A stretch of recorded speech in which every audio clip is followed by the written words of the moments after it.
tik 1/5 moksleivių kasdien valgo daržoves. Vaisius kasdien valgo tik kas 3 moksleivis. Kas 5 vaikas niekada nepusryčiauja. Ar gali būti kitaip?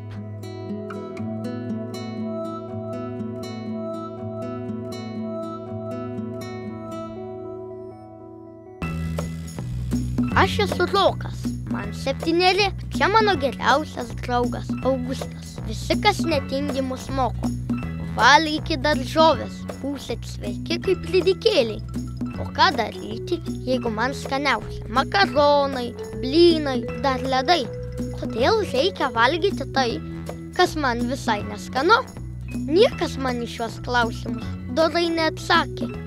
Kol vieną dieną į darželį atkeliavo mergina iš Vilniaus visuomenės sveikatos biuro. Labadiena, vaikai. Labadiena. Mano vardas Daina.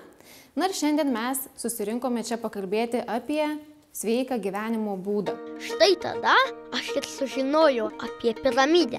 Ne apie tą, prie kurios žmonės į Egiptą važiuoja nusifotografuoti, bet apie maisto piramidę. Vaikai kopijuoja tėvų elgesį. Nepakanka, pavyzdžiui, mamai pasakyti teoriškai taip, kad to valgyti negalima, arba atvirkščiai, kad reikia vartoti daug daržovių, bet jeigu mama tų daržovių nevartos, tai vaikas nevartos taip pat. Tai štai, jeigu norite būti sveiki ir linksmi, turite valgyti kuo įvairiesnį maistą. Daugiausiai maisto produktų turėtų būti iš maisto piramidės pagrindo. Čia, kaip matote, įvairiausios daržovės, vaisiai ir grūdiniai produktai. Dažniausiai 1/4 lėkštės turėtų būti daržovėms skirta. Tai, sakykim, puikiausiai Lietuvos sąlygom: bulvės, morkos, kopūstai, cukinija, kalafijoras labai gerai. 1/4 lėkštės turėtų būti vaisiai. Lietuviški vaisiai, obuoliai, kriaušės, slyvos puikiausiai tinka. Kitas 1/4 turėtų būti kažkokios tai grūdinės kultūros. Dažniausiai tai yra iš javų grūdų, bet yra puikios avižų košės. Košės. Bet vien daržovėmis ir košėmis gyvas nebūsi. Todėl labai svarbu kiekvieną dieną paragauti mėsos, žuvies, kiaušinio ir išgerti bent stiklinę pieną. Mėsą reikia valgyti, nes tai yra geležies, cinko šaltinis, kad nesusirgtum mažakraujystė. Pieno produktas, tai yra kalcis, tai yra vitaminai, tai yra svarbu tavo kaulam. Na, o apie saldainius, pyragėlius ir bulvių traškučius nepasakosiu.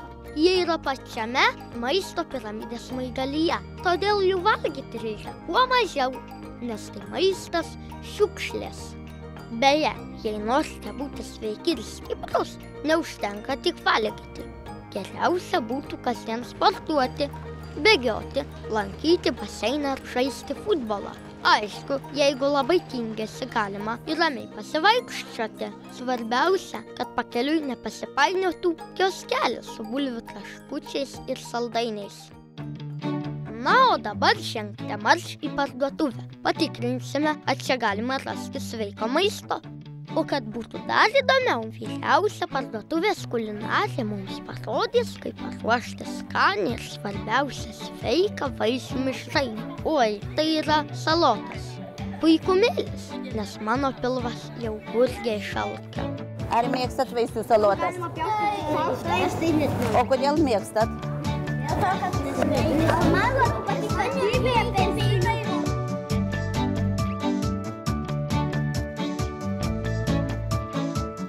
Aš 2 metų vaikų tėtis. Žinau, kad vaikai mėgsta valgyti skaniai. Man rūpi, kad jie valgytų sveikai. Todėl svarbiausia vaikus sudominti. Reikia leisti jiems rinktis maistą parduotuvėje ir patiems jį gaminti.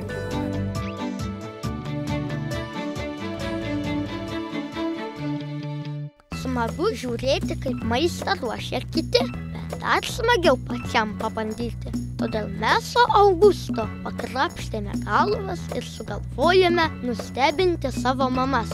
Paruošime joms vaisių salotas, kurias išmokome pasigaminti parduotuvėje. Ir pakviesime jas į iškilmingą vakarienę.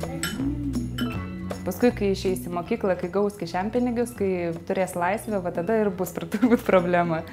Nes matys, ką draugai perka, bet labai tikiuosi, kad pasirinks sveikesnį maistą, ne tą kokį nors ten limonadą ir čipsus, traškučius tuos ir panašiai. Dabar jau žinau, kad skanu gali būti ne tik sausainiai ir ledai, bet ir vaisiai. O svarbiausia, šitaip smaguriauti yra sveika. Rytoj, jeigu tėveliai padės, virsime košę, o pietums valgysime daržovių troškinį. Tik reikia surasti gerų receptų. Pabandykite ir jūs.